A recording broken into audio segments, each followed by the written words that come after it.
Everyone here from your group? Everyone's here. Okay, cool. Good wrangling. Yeah, anybody, that's good. Remember that. I'm missing one person, but I know she's missing, so it's good. All right, cool. Good morning.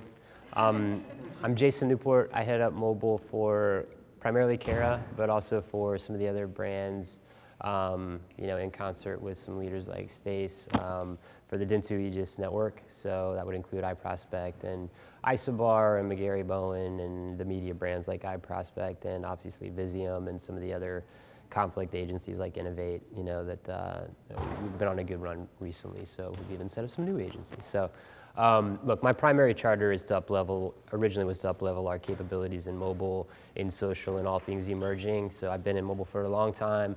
I think we're beyond mobile, right? Like when people ask me what is mobile, I kind of say what isn't mobile, right? Like is it just the way consumers live their lives? There's not much that isn't mobile anymore. It's not about the device, it's about everything else, pretty much, everything around it. So this is Stacy, for those of you who don't know her. I'm an account director out of Fort Worth office. We're going to talk a little bit. I would love to go around. We've run short on every time we've done this, so I'm going to try to speed through it very quickly here. I'd love to meet all of you, and hopefully we can do that tonight. It's not that I'm not interested in you, it's just that I want to make sure we get to the content. Really quickly, this is a simple approach and framework to mobility and developing mobile services, okay? Ladies and gentlemen, it's now 10:40 a.m. Your next episode live is beginning. Can we fix that and post my eyes rolling? Okay, thanks.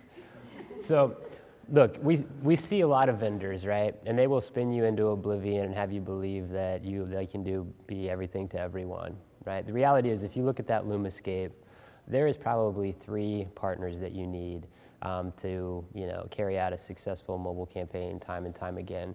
And the reality is you probably shouldn't hop around too much, because you're going to get less for your dollars. You're not going to be able to optimize. You're going to see less innovation. So, I would say distilling that mobile ecosystem is critical, and knowing who does what and who does what well, right? Because there's only a few guys who do location well. There's only a few guys that do rich media well. There's about 3 billion ad networks out there.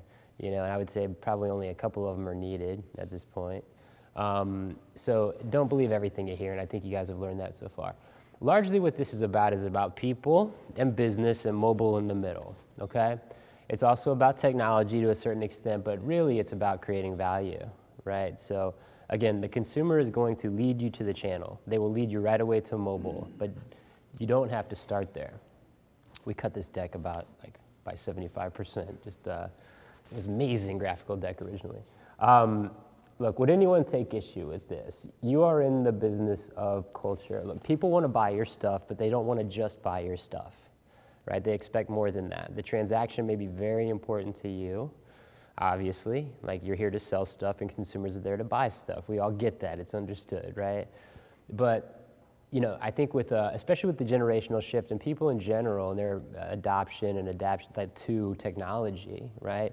They expect more than that. It's not really about solutions and services anymore even.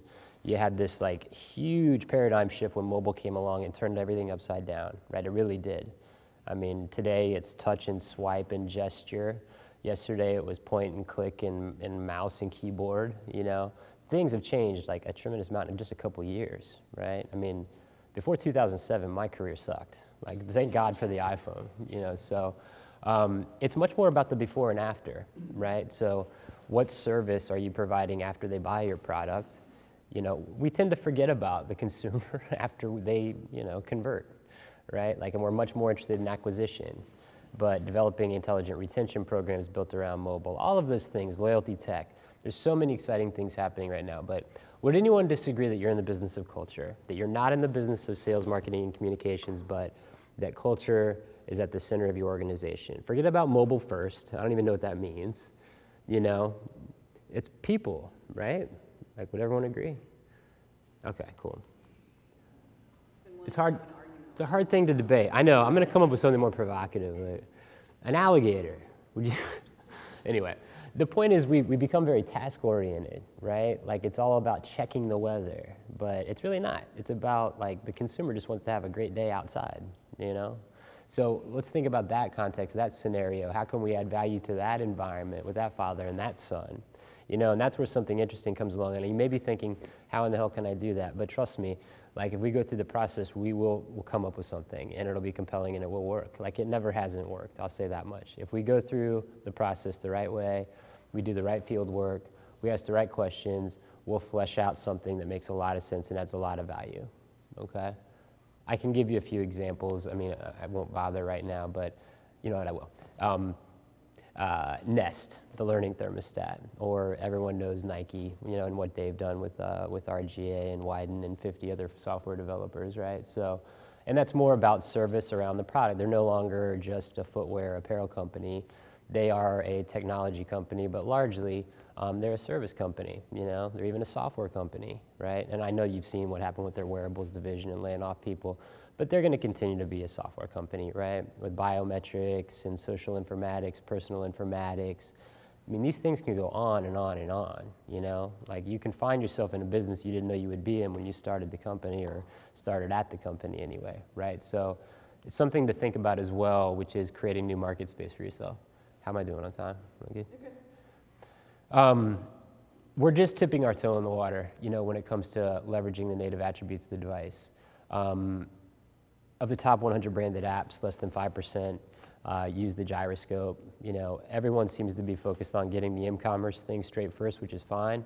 But what's special, you know, about the app experience for your brand, right? Like the brand is going to be most relevant in the context where your product and service are used and shared and participated with and consumed. For Diageo and Captain Morgan, it's a bar, right? Like for Gillette and shaving gel or pomade or whatever it is, it may be a barbershop to start with, right?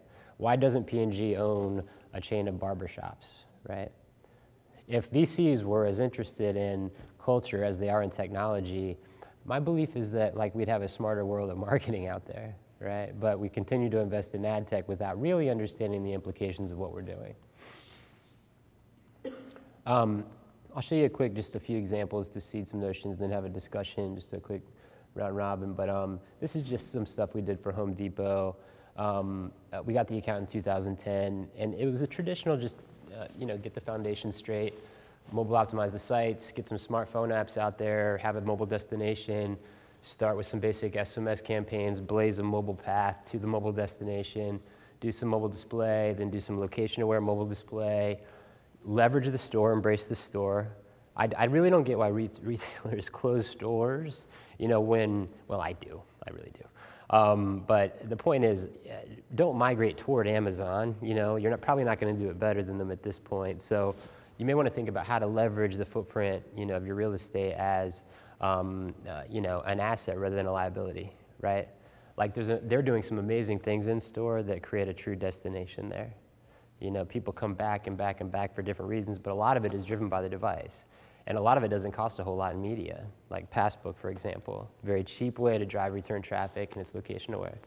And now we're getting into true omni-channel services, right? So, and it's not just what's represented. I think I need to update that. This was for an IAB panel I did, I think 2 years ago. But the point is, it was a lot of then about reward and game layers and hyperlocal mobile display. This stuff is still very relevant, but now we're moving into augmented experiences in store, and DIY is big for them naturally. So, you know, how do you put together this, you know, Martha Stewart cabinet set, right? Like all that can be done on the device. IKEA's done some amazing work there. You know, it's stuff that can replace that crappy quick start guide you get in 10 languages, you know, when you buy the thing and it's got all the hex nuts and all that stuff, right? So there's a few examples of what we've done.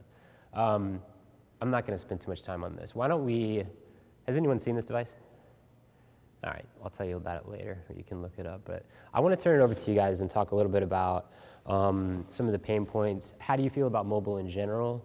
You know, has everyone in the room done a mobile campaign? Raise your hand, please. Okay, cool. So everyone's done it? Yeah, okay. What was your experience with it, can I ask? Like, how did it perform? Did it leave a bad taste in your mouth? Was it good? It leave a bad taste in our mouth. I mean, for us, it's more the fact that our mobile site isn't where we need it to be. Yep. So until our mobile site is where it needs to be, we're not investing a lot on mobile campaigns. Got it. And where does the optimizing the site for mobile, or Where does that fall within your? We're in the last week of programming right now. Okay. Putting UAT on the new site. Okay, great. That's gonna fix some things. Is it going to be responsive? Like, is it going to update? Oh, that's great. Okay, cool. So you'll be well positioned to, and that's the foundation piece, and yeah, and then you're off to the races. But Our current mobile site, about a third of our products are not shoppable on the mobile site right now because of some other issues. So we're changing providers and seeing if this is going to help fix some of those problems for us. yeah, yeah. No, and that was a problem. You know, yeah, you're not alone there, right? Like with a lot of those issues. You know, I would say, like, even with our digital buys, about 30% of the impressions are served on mobile devices, right? Like, and they weren't even intentionally done that way, right? So, you know, mobile search, you know, does very, very well. Who else talked about something they've done or mentioned that they've done something? Yeah, so I have to agree with you in that our mobile site is not the best. I think there's certainly a lot of opportunity to make it better. The nice thing about mobile is that engagements tend to be a little cheaper than on Yeah. the desktop side. On the other hand, direct conversions is not the best opportunity from a mobile perspective. But Yeah. I think the key here is to understand how does mobile fit in the conversion path. Totally. That's something we haven't figured out yet. Okay. Are you where are you from? Staples. Yeah, Staples. I thought so. Okay. We do a lot. I do a lot of work with your team in New York, like with the U.S. team in New York. Yeah, yeah. We're all Americans, though, really. Yeah. Yeah. So, and you're largely are you focused on SMBs as well, small business owners, or not as much as the U.S. can? Yeah, it's funny you asked that. That's a long story. Yes. So the official answer is yes. Yeah. The unofficial answer is we like the sales where we can get them. I know, that's what I've noticed too. So anyway, but it's all good.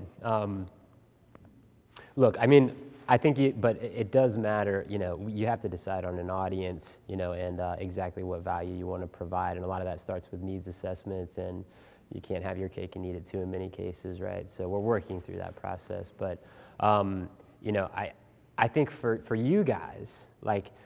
And it's very simple, but I know there's some inherent challenges to the, you know, I won't put everything on blast here, but you have some things going for you, right? Like you're the number 2 or 3 e-commerce site in the world, right? Yes. Okay. You are, you can free next day shipping. Yes. In the US anyway, sorry. In Canada too. Okay, good, good. Far north, forget it. Right, 5% cash back, Not Canada, but the US. That alone, like if that was the headline in every ad, I think you do pretty well, right? But I know there's some concern about, you know, are we comfortable with that offer and that kind of thing, and you have to be considerate of those internal policies or you know, whatever it might be, right? But man, like just to promote that on mobile alone would migrate me away from Prime and Amazon, right? So, and I think it's also your physical footprint too, you know? I mean, that's something to embrace, right? You know, to create showrooms and really reinvent the approach to market in the store and really rethink. You know, if you're closing 200, whatever it might be, that's going to happen, right? That everyone's going to experience that. But, you know, do you bring the store to the consumer, right? With some different virtual pop-ups or real pop-ups or just, you know, micro stores or kiosks or whatever it might be. You've seen the Kate Spade Saturday stuff. You know, there's so many opportunities in distributed retail out there driven by mobile that it's exciting, you know? Anyway. I'm looking forward to continuing to work with your team. It's been good so far. But what else? Anything else you wanted to talk about? Yeah, the only thing I want to mention is the opportunity for some geo-analytics. Yeah. We're not, like in Canada, we're not there yet. Yeah. But I know that working with companies like Local Point, you have the opportunity to not only push ad penetration, but then measure what's happening with people who have your app and where they're going outside of the stores and then match it with some data Totally. in the stores. I think that's kind of leading edge as well. Yeah, so Wes Barrow is speaking on a panel here in a little bit after all these sessions wrap. He's from Nomi, so he's going to speak a lot to Beacon. Everyone's heard of iBeacon by now, and that was a blessing and a curse because it drove a lot of interest, but at the same time, that was highly misunderstood, right? So there's a lot of third-party beacon companies that when you walk into the store, they're in every Urban Outfitters, for example, right? So when you walk in, it'll log your MAC address, right? It'll know what type of device you have. It won't know who you are, but it will eventually probably know who you are after that enough database integration happens. But the point is, man, like if we start by creating value, it's a non-issue, you know? Like in too many cases, we think that we're ashamed of what we're doing, you know? Why don't we just ask them if they want it, but we don't because we're like deluging them with stuff we're convinced they don't want, you know? I talked to Brian Wong at Keep the other day, and he has 2 million opt-ins for his Keep. Do you guys know Brian Wong? He's like the Fast Company darling. He's the founder of Keep, this 23-year-old kid who just drops coupons into apps and, no? Okay. Does anyone know of him? Brian Wong? Okay. His point is this, and it's a good one. We have no problem, you know, with, you know, T's and C's or people wanting to opt out or privacy concerns because the people who see our stuff like it. You know, it's that valuable. They're asking for it. They're opting into it. They're opting into advertising programs, right? Like, so make it that powerful and you've got nothing to worry about. And that's a pretty simple answer, right? And it's common sense, you know? Like, if we're being disruptive and intrusive and getting in the way of the internet, of course, like, we're going to have to hide it. But if not, if we're driving true value, then it's a different story. Who else? Like, I want to make sure, like, everyone has a chance to talk. You guys have to have something else to ask when it comes to mobile. Anything? It is the year of mobile. Man, I think we're so far beyond that, you know? It's almost like mobile, when I hear mobile first, I think mobile last. Like, it's so far beyond us, you know? Like, it's come and gone, you know? So, and I think that the consumer is going to continue to outpace us. You know, there's no doubt about it. But there are shortcuts that we can take and things we can do on the strategic partner side, you know, on the cooperative side, that can accelerate where you want to go. And I think that's what it's going to take for many of the companies that are clients of ours to succeed, is to be more open and collaborative and sit down at a table with someone who is an enemy, right? Maybe, right? Or a would-be competitor. But in many cases, I'm in meetings where I don't know who's selling to who. You know, it takes me an hour to figure out, and that's good, I think, you know, that people are that willing to be open, because Western culture would say, like, you stay away. You know, that's my client, I'm gonna defend it, you know, don't get in the way of my relationship. So it's taken us a while to get there, but you're seeing some really cool partnerships these days, you know, that are driving just a ton of upside for both ends, right? You know, in telecom and on the OEM side, and then on the retail side, so.